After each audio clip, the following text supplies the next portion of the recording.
Bidadi township ವಿರುದ್ಧ ದೋಸ್ತಿ ಈಗ ಸಿಡಿದೆದ್ದಿರೋದು. ಬೈರಮಂಗಲದಿಂದ ಮೈತ್ರಿ ನಾಯಕರ ಪಾದಯಾತ್ರೆ ಆರಂಭ ಆಗಿದೆ. ರೈತರೊಂದಿಗೆ ಹೆಜ್ಜೆ ಹಾಕ್ತಾ ಇರೋದು ದೋಸ್ತಿ ನಾಯಕರು. ಅದರ ಜೊತೆಗೆ ಸರ್ಕಾರದ ವಿರುದ್ಧ ಮೈತ್ರಿ ನಾಯಕರು ಇವತ್ತು ಕೆಂಡಾಮಂಡಲರಾದ್ರು. ಅಂದರೆ ಅಶೋಕ್ ಕುಮಾರಸ್ವಾಮಿ ಸೇರಿದಂತೆ ನಿಖಿಲ್ ಕುಮಾರಸ್ವಾಮಿ ಕೂಡ ಬಿಡದಿಯ ಟೌನ್ಶಿಪ್ ವಿರುದ್ಧ ದೋಸ್ತಿ ನಾಯಕರು ಸಿಡಿದೆದ್ದಿದ್ದಾರೆ. ಬೈರಮಂಗಲದಿಂದ ಮೈತ್ರಿ ನಾಯಕರ ಪಾದಯಾತ್ರೆ ಇವತ್ತಿನಿಂದ ಶುರುವಾಗಿದೆ. ರೈತರೊಂದಿಗೆ ಹೆಜ್ಜೆ ಹಾಕ್ತಾ ಇರೋದು ದೋಸ್ತಿ ನಾಯಕರು. ಅದರ ಜೊತೆಗೆ ಸರ್ಕಾರದ ವಿರುದ್ಧ ಮೈತ್ರಿ ನಾಯಕರು ಇವತ್ತು ಆಕ್ರೋಶವನ್ನ ಹೊರಹಾಕಿದ್ರು. ಬಿಡದಿ ಟೌನ್ಶಿಪ್ ವಿಚಾರವಾಗಿ ಯಾವುದೇ ಕಾರಣಕ್ಕೂ ಬಿಡದಿ ಟೌನ್ಶಿಪ್ ಆಗೋದಕ್ಕೆ ನಾವು ಬಿಡೋದಿಲ್ಲ ಅಂಥೇಳಿ ಇವತ್ತು ಬೈರಮಂಗಲದಿಂದ ಪಾದಯಾತ್ರೆ ನಡಿಗೆ ಶುರುವಾಗಿದೆ ದೋಸ್ತಿ ನಾಯಕರಿಂದ. ಆರಂಭದಲ್ಲಿ JDS ಮಾತ್ರ ಅಂತ ಹೇಳಲಾಗ್ತಾ ಇತ್ತು. JDS ಇಂದ ಮಾತ್ರ ನಡಿಗೆ ಇರುತ್ತೆ ಅಂತೇಳಿ ನಿನ್ನೆ ಸಭೆ ಮಾಡಿ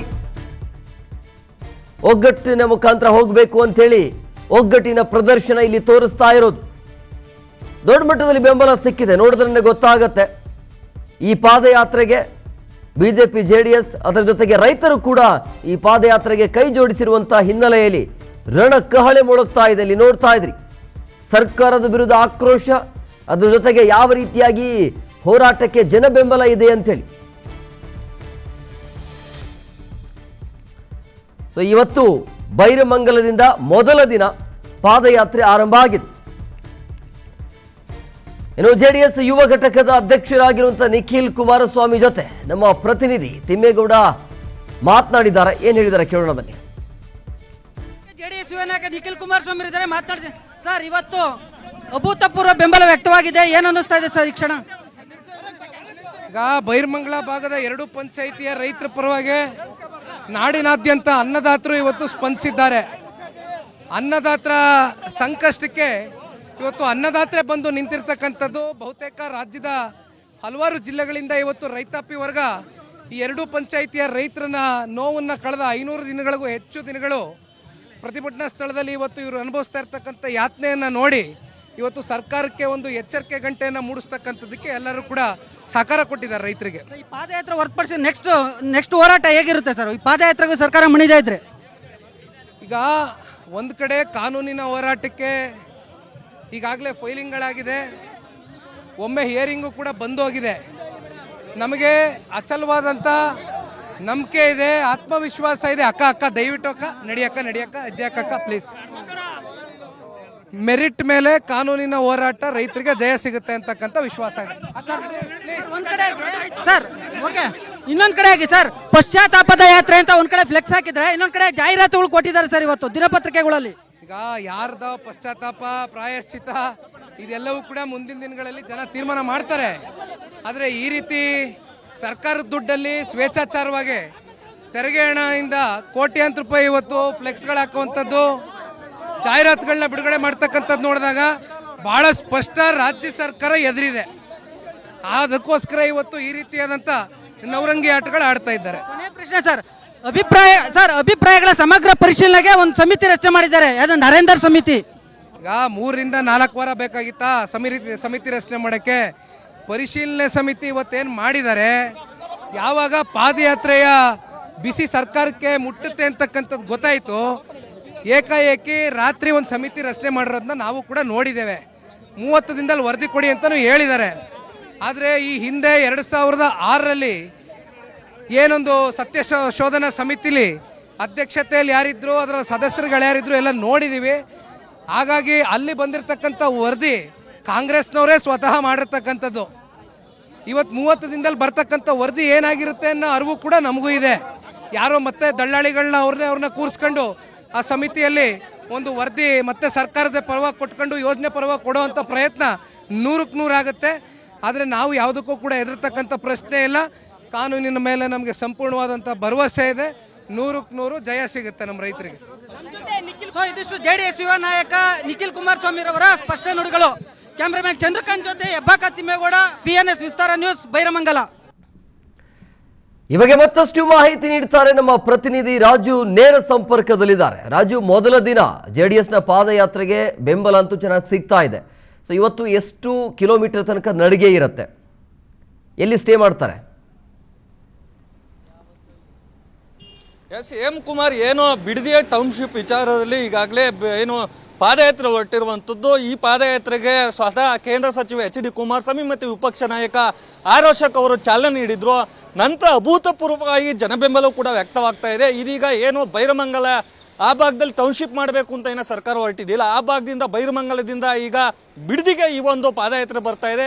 ಬಿಡದಿಯಲ್ಲಿ ಇವತ್ತು ಸಂಜೆ ಅಲ್ಲಿ ಸ್ಟೇ ಆಗುವಂಥದ್ದು, ಅಂದರೆ ವಿಶ್ರಾಂತಿ ಪಡೆಯೋದು ಅಲ್ಲೇ ಏನು ಮಂಜುನಾಥ ಕನ್ವೆನ್ಷನ್ ಹಾಲ್ ಇದೆಯಾ ಆ ಒಂದು ಕನ್ವೆನ್ಷನ್ ಅಲ್ಲಿ ಇವತ್ತು ತಂಗ್ತಾರೆ. ಅಂದರೆ ಅಲ್ಲಿ ವಿಶ್ರಾಂತಿ ಪಡೆದ ನಂತರ ಬೆಳಿಗ್ಗೆ ಈಗ ಬೆಂಗಳೂರಿನತ್ತ ಪ್ರಯಾಣ ಬೆಳೆಸುವಂಥದ್ದು, ಪಾದಯಾತ್ರೆ ಹೋಗುವಂಥದ್ದು. ಈಗಾಗಲೇ ಏನು ಜೋಗರದೊಡ್ಡಿ ಗ್ರಾಮಕ್ಕೆ ಈಗ ನಿಖಿಲ್ ಕುಮಾರಸ್ವಾಮಿಯವರು ಮತ್ತು ಮಾಜಿ ಶಾಸಕ ಎ ಮಂಜುನಾಥ್ ಅವರ ಇಬ್ಬರೂ ಕೂಡ ಪಾದಯಾತ್ರೆ ಮೂಲಕ ಬರ್ತಾ ಇರುವಂಥದ್ದು. ಇನ್ನೇನು ಕೆಲವೇ ಕಿಲೋಮೀಟರ್ ಅಂತರದಲ್ಲಿ BGS ಏನು ಬಿಡದಿಗೆ ಈಗ ಈ ಒಂದು ಪಾದಯಾತ್ರೆ ಬರುತ್ತೆ. ಆ ಪಾದಯಾತ್ರೆಗೆ ನಾನಾ ಭಾಗಗಳಿಂದನೂ ಕೂಡ ರೈತರು ಅಭೂತಪೂರ್ವವಾಗಿ ಈ ಒಂದು ಯೋಜನೆಯನ್ನು ವಿರೋಧಿಸಿ ಮತ್ತೆ ಬೈರಮಂಗಲದ ರೈತರಿಗೆ ಒಂದು ಅವರ ಸಂಕಷ್ಟಕ್ಕೆ ಧಾವಿಸಿರುವಂಥದ್ದು. ಈಗ ನಾವಿಲ್ಲಿ ಇದೀವಿ ನೋಡ್ತಾ ಇರ್ಬೋದು, ಏನು ನಾನಾ ಭಾಗಗಳಿಂದನೂ ಕೂಡ ರೈತರು ಬಂದು ಈ ಒಂದು ಪಾದಯಾತ್ರೆಯಲ್ಲಿ ಭಾಗಿಯಾಗಿರುವಂಥದ್ದು, ತಮ್ಮ ಬೆಂಬಲವನ್ನು ಕೂಡ ವ್ಯಕ್ತಪಡಿಸ್ತಾ ಇದ್ದಾರೆ. ಅನ್ನದಾತರಿಗೆ ಮೋಸ ಆಗಬಾರ್ದು, ಅವರ ಜಮೀನನ್ನು ಉಳ್ಕೋಬೇಕು, ವ್ಯವಸಾಯವೇ ಇರಬೇಕು. ಏನು ನಗರ ಪಟ್ಟಣ ಮಾಡಲಿಕ್ಕೆ ಸರ್ಕಾರ ಹೊರಟಿದೆಯೋ ಆ ಒಂದು ಯೋಜನೆಯನ್ನು ಬೇರೆ ಎಲ್ಲರೂ ಮಾಡಲಿ, ಇಂಥ ಒಂದು ಹಚ್ಚ ಹಸಿರಿನ ಭೂಮಿಯ ರೈತರನ್ನ ಕಸಿದುಕೊಂಡು ಅವರ ಬಾಳಿಗೆ ಒಂದು ಬೆಂಕಿಡುವಂಥ ಕೆಲಸವನ್ನು ಮಾಡಬಾರ್ದು ಅನ್ನೋದು ಇಲ್ಲಿನ ರೈತರು ಕೂಡ ಹೇಳ್ತಾರಂಥದ್ದು. ಇಲ್ಲಿನ ಬಂದಿರುವಂಥ ರೈತರನ್ನು ಕೂಡ ನಾನು ಮಾತಾಡ್ತೀನಿ. ಸರ್, ಈಗ ಈ ಒಂದು ಯೋಜನೆ ವಿರುದ್ಧವಾಗಿ ಈಗಾಗಲೇ ಪಾದಯಾತ್ರೆ ಹೊರಟಿದೆ, ಮತ್ತೆ ಸರ್ಕಾರ ತನ್ನ ಎಲ್ಲೋ ಒಂದು ಕಡೆ ಪಾದಯಾತ್ರೆ ಮಾಡ್ತಾ ಇದ್ರು ಕೂಡ CM DK ಶಿವಕುಮಾರ್ ಒಂದು ಯೋಜನೆಯನ್ನು ಇವತ್ತು ಕೂಡ ಒಂದು ಹೇಳಿಕೆ ನೀಡಿದ್ದಾರೆ, ಮಾಡ್ತೇವೆ, ಈ ಒಂದು ಎಲ್ಲ ರೀತಿಯ ತಯಾರಿ ಮಾಡಲಾಗ್ತದೆ ಅಂತ ಹೇಳ್ತಾ ಇರುವಂಥದ್ದು.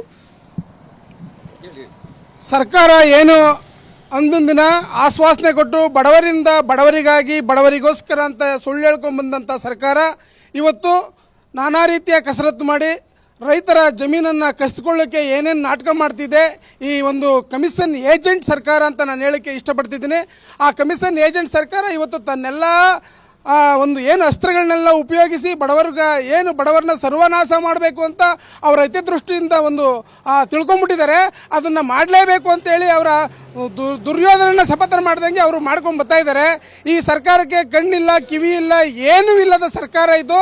ಆ ಒಂದು ದೃಷ್ಟಿಯಿಂದ ಈ ಒಂದು ಸರ್ಕಾರನ ದಯವಿಟ್ಟು ಆದಷ್ಟು ಬೇಗ ಕಿತ್ತೆಸೆದು ರೈತರಿಗೋಸ್ಕರ ಸರ್ಕಾರ ತರಬೇಕು ಅಂತೇಳಿ ರೈತರ ಭೂಮಿಗೆ ಹೋರಾಟ ಮಾಡಬೇಕು, ರೈತರ ಭೂಮಿನ ಉಳಿಸ್ಬೇಕು ಅಂತ ಇವತ್ತೇನು ಕುಮಾರಣ್ಣ ಒಂದು ದಿಟ್ಟ ಹೆಜ್ಜೆ ಇಟ್ಕೊಂಡು, ನಿಖಿಲ್ ಕುಮಾರಸ್ವಾಮಿ ಒಂದು ದಿಟ್ಟ ಹೆಜ್ಜೆ ಇಟ್ಕೊಂಡು ರೈತರಿಗೋಸ್ಕರ ಹೋರಾಡಬೇಕಂತ ಇದ್ದಾರೆ.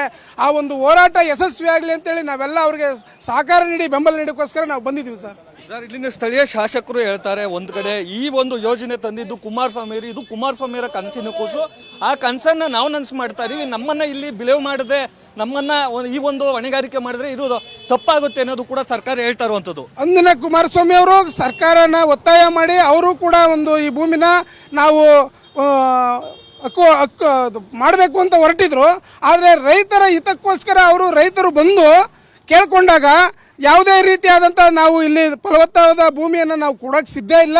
ಈ ಒಂದು ಫಲವತ್ತಾದ ಭೂಮಿಯಲ್ಲಿ ನಾವು ಹಸು ಸಾಗಾಣಿಕೆ ಮಾಡ್ತಾ ಇದ್ದೀವಿ, ಹಾಲು ಕರಿತಾ ಇದ್ದೀವಿ, ಹುಲ್ಲು ಬೆಳೀತಾ ಇದ್ದೀವಿ, ಮತ್ತು ತೆಂಗಿನ ಮರ ಬೆಳೀತಾ ಇದ್ದೀವಿ, ಮತ್ತು ತರಕಾರಿ ಬೆಳೀತಾ ಇದ್ದೀವಿ. ನಮ್ಮ ಜೀವನೋಪಾಯಕ್ಕೆ ನಾವೆಲ್ಲ ಸಾಕಷ್ಟು ರೀತಿಯಾದಂಥ ನಮ್ಮ ಮಕ್ಕಳ ವಿದ್ಯಾಭ್ಯಾಸಕ್ಕೆ ಜೀವನ ಮಾಡೋಕ್ಕೆ ನಮಗೆಲ್ಲ ಅನುಕೂಲ ಇದೆ. ದಯವಿಟ್ಟು ಇದನ್ನು ನೀವು ಕೈ ಬಿಡಬೇಕು ಅಂತ ಹಕ್ಕೊತ್ತಾಯ ರೈತರು ಮಾಡಿದ ತಕ್ಷಣವೇ ಕುಮಾರಣ್ಣವರು ಅದು ಒಂದು ವಿಚಾರನ ಅವತ್ತೇ ಕೈ ಬಿಟ್ಟರು.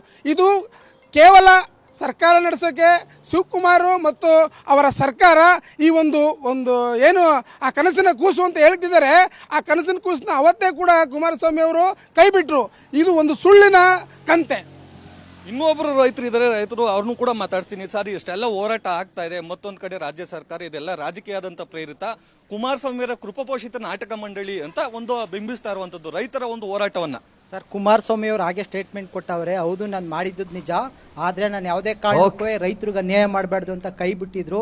ಏನು 516 ದಿನ ರೈತರುಗಳು ಉಪವಾಸ ಸತ್ಯಾಗ್ರಹ ಅಲ್ಲಿ ಇನ್ನೊಂದು ಸತ್ಯಾಗ್ರಹ ಅಲ್ಲಿ ಮಾಡ್ತಾ ಇದ್ರು. ಸರ್ಕಾರ ಯಾವುದೇ ಕಾರಣಕ್ಕೂ ಎದುರುಕೋತಿರ್ಲಿಲ್ಲ. ಸರ್ಕಾರ ರೈತರು ಕಡವೆ ಕಾಸಕ ಮತ್ತು ಏನು ಗಿಮ್ಮತ್ ತೋರಿಸ್ತಿರ್ಲಿಲ್ಲ. ಅದಕ್ಕೆ ಯಾವಾಗ ದೇವೇಗೌಡರು ಮಣ್ಣಿನ ಮಗ ಮಾಜಿ ಪ್ರಧಾನಿ ಯಾವಾಗ ಉಪವಾಸ ಸತ್ಯಾಗ್ರಹ ಕುತ್ಕೋತೀನಿ ಅಂದಿದ್ದಕ್ಕೆ ಸರ್ಕಾರಕ್ಕೆ ಭಯ ಬತ್ತು.